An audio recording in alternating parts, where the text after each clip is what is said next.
and Tom Hanks as Colonel Tom Parker. And this goes basically the route you would expect an Elvis biopic to go. It shows how Elvis was discovered, what made him the king of rock that he became, but it also shows the story that a lot of us don't know. And that is the story behind Colonel Tom Parker as Elvis's manager. And ultimately what his role was in the rise of Elvis reaching stardom, and ultimately the fall of Elvis's career, and ultimately his life. Elvis Presley is one of the biggest music icons of all time. Some might say he is the biggest icon of all time. I mean, he's a guy who took, country and rhythm and blues, and spliced them together to create what is ultimately rock and roll. So it amazes me that it took this long for us to get a biopic about him. And maybe we've gotten one from back in the day that I just haven't heard of, but to my knowledge, this is the first one we've ever gotten. I'm amazed it took this long to get it. I will say this much, if you're gonna wait this long to create a biopic for Elvis Presley, I think this is how you do it. This was a very well done biopic about Elvis Presley. I'll touch more about the cast in a minute. What I really want to talk about first and foremost was the direction that Baz Luhrmann brought to this movie. I thought he did a really good job at capturing the times that we were in. I mean, this movie takes place in, what is it, like the 1950s or something like that? It definitely felt like you were there in light of the social commentary that's going around and really what people are doing, how they're living their lives. And he also did a really great job at showing what Elvis was as a showman, just what he brought to a show, what he brought to the stage, what he brought to the music industry. I totally bought into the story. I totally bought into the showmanship that was shown to us in this direction. Baz Luhrmann just brought an energy and a flair that I think really worked for an Elvis Presley movie that I'm not sure any other director would have been able to bring to it. But now, obviously, let's talk about the really big thing in this movie. Austin Butler was flawless as Elvis Presley.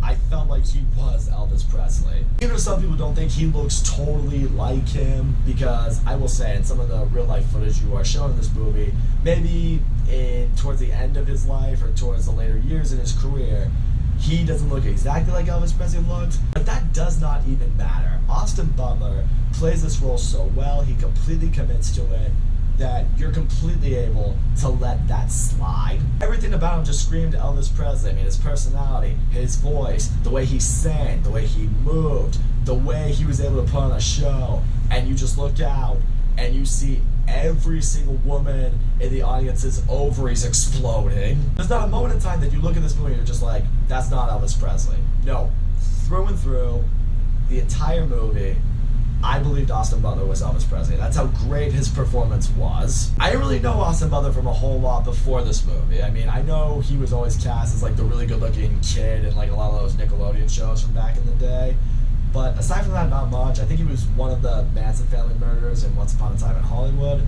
Aside from that, nothing. So it's great to finally see him really show his skills as Elvis Presley. He absolutely kills it in this role, and he should 100% be in the running for an Oscar this year, and I hope to God we get to see more of him. I know he's been cast as what's supposed to be an important role in Dune Part 2. Cannot wait to see him in that. But I also really loved seeing about Elvis Presley that, again, I think is a credit to both Baz Luhrmann and to Austin Butler, was just really showing how he was as a person, not just as a performer, but the person off stage that he was. You know, initially when you meet him, he's a very family-driven guy. He just wants to give his mom and his dad, he wants to give everyone around him a better life. He never really got into this mindset that he is this god, that he's this amazing music icon that is changing the world. He just saw himself as a guy that liked to perform and loved music. He never felt like the fame got way too in his head, because you see that so often now with so many musical celebrities. They just, become so full of themselves and they develop these huge egos. Elvis never was that. I like seeing these super famous people who realize deep down they're human beings just like any of us. But again, what I also appreciate that this movie does show us is ultimately what brings him to become the greatest showman there's ever been, to ultimately showing his life really deteriorating as it continues to go on. Which you could say on one hand is due to the exhaustion and the demand that fame brings to a lot of celebrities, but more so you could say it goes to the overuse and in a lot of ways the taking advantage that his manager, Colonel Tom Parker, took upon him in this movie, or really in this journey. That's the other area I really gotta touch on. I really appreciate that this movie showed almost as much of Colonel Tom Parker's story as it did Elvis Presley's story, because he was a major part of Elvis Presley's career and his life story. And Tom Hanks is also great in this movie as Colonel Tom Parker. And what I appreciated with Tom Hanks in this movie is Tom Hanks is known as being one of the golden men in Hollywood. You know, you see him, and typically in every movie he's in, he's the guy you root for.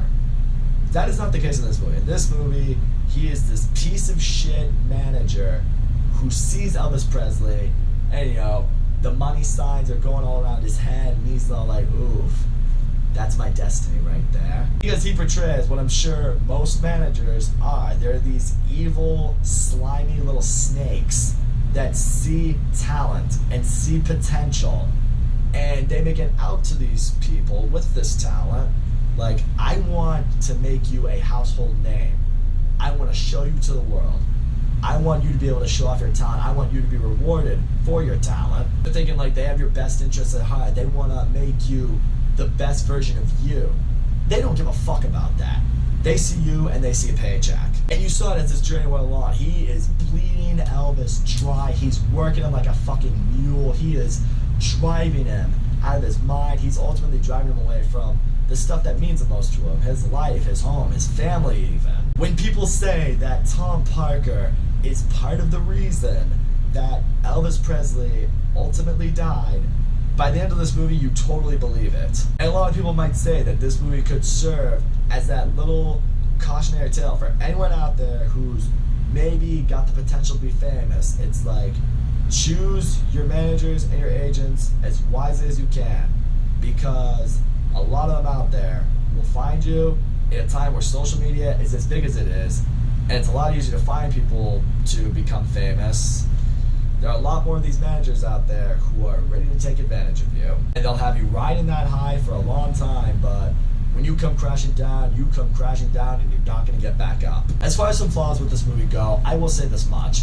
I think this movie is a little longer than it needs to be. I mean, it's around, I think, 2 hours and 40 minutes. I don't think it really needed to be 2 hours and 40 minutes. I think there were some areas that could have been cut down a little bit. I think we could have gone a little bit more into Elvis's rise to real star. I think we could have gone to that a little bit quicker. I think some scenes that really focus on like the business end of Elvis's career, I think those could be dwindled down a little bit, and if they wanted to put something else in there, I would have liked to see a little bit more about his life with Priscilla and their daughter. They're in the movie, but they're not in it for as much as I guess I would have liked them to be. I would have liked to have seen a little bit more of just how that dynamic worked. Also, I will say this much right now. This is a really well-made movie, and it is a good movie.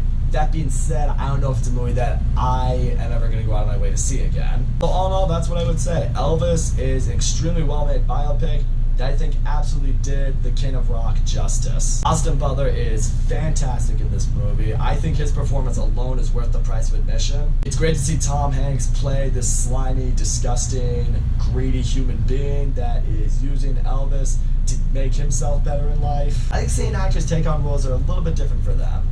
So props to Tom Hanks for doing that. For the most part, I was really behind the story. I loved the direction Baz Luhrmann took this movie. I really loved the energy that it brought and portraying exactly what Elvis's life was. By the end of this movie, I had gained a lot more out of Elvis' story than I thought it was going to get. Which is why in the end, if you're a fan of Elvis, if you're a fan of music in general, if you're a fan of movies in general, I think this is the kind of story that everyone should definitely check out. Like I said, if nothing else, you will believe that you got to see the actual Elvis in a movie. Seriously, Academy, if you're not nominated Austin Butler, square up. So that's all I'm going to say, guys. Thank you so much for watching my video, and as always, don't forget to comment, like, subscribe, and I will see you all next time.